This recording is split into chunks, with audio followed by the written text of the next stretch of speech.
এটা ৰাইজৰ লগততো আপুনি কাজিয়া কৰিব নোৱাৰে, ৰাইজক বুজাব লাগিব। পদপথত অসমীয়া ব্যৱসায়ী বিলাকে আহে, কাজিয়া পেচাল কৰিলে আপোনালোকে যদি কয় যে টিভিত নেদেখুৱা বুলি, তেতিয়া বেলেগ কথা হ'ব। আপোনালোকেইটো আকৌ প্ৰথম দেখুৱাব যে চব্জি বেপাৰীৰ ওপৰত তাণ্ডৱ, পুলিচৰ অত্যাচাৰ। গতিকে আপোনালোকে প্ৰথম সিদ্ধান্ত এটা লৈ মোক দিয়ক কি কৰিব লাগে। এইখিনি মেয়ৰে চাব, GMCৰ ব্যৱস্থাটো মেয়ৰে কৰে, আমিতো ডাইৰেক্টলি নোসোমাও।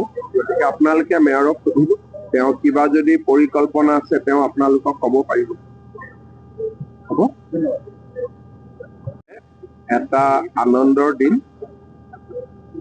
আগতে গুৱাহাটী পৌৰ নিগমৰ কাৰ্যালয়, মেয়ৰৰ কাৰ্যালয় এটা বেলেগ স্থানত আছিলে, আয়ুক্তৰ কাৰ্যালয় এটা বেলেগ স্থানত আছিলে। গুৱাহাটী পৌৰ নিগমে আজি পৌৰ সেৱা ভৱন নিৰ্মাণ কৰিছে, য'ত নেকি আমাৰ মেয়ৰ, কমিশনাৰ সকলো একেলগে বহিব আৰু পাৰিষদ ভৱনো ইয়াতে নিৰ্মাণ হ'ব। আজি আমি ভৱনটো উদ্বোধন কৰিলো আৰু এই স্থানৰ লগতে আমাৰ ইণ্টিগ্ৰেটেড ডাইৰেক্টৰেট বিল্ডিঙো নিৰ্মাণ হৈ আছে। আৰু মই ভাবো যে এই স্থানৰ পৰা পৌৰ নিগমে গুৱাহাটীবাসী ৰাইজক সেৱা কৰিবৰ বাবে সুবিধা পাব। মই পৌৰ নিগমৰ মেয়ৰ আৰু পাৰিষদসকলক, আয়ুক্ত, বিষয়া, কৰ্মচাৰীসকলক অভিনন্দন জনাইছো।